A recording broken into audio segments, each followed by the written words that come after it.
Si Bongbong Marcos bangag noon, ngayong presidente na bangag natin ang presidente.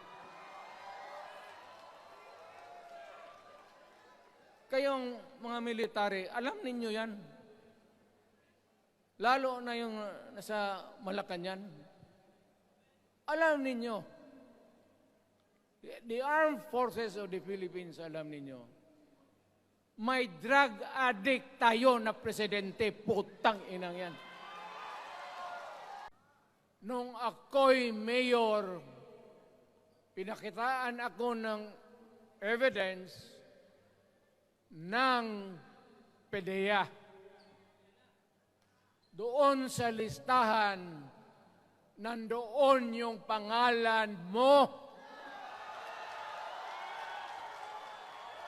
Ayaw kong sabihin yan kasi magkaibigan tayo. Kung hindi magkaibigan, magkakilala. Ikaw pumapasok kayo ng alanganin. Mr. President, baka susunod ka sa dinaanan ng tatay mo.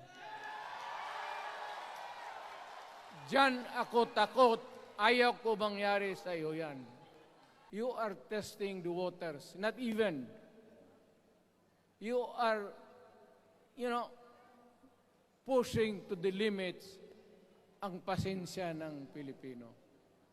Wag na wag mong gawin yan.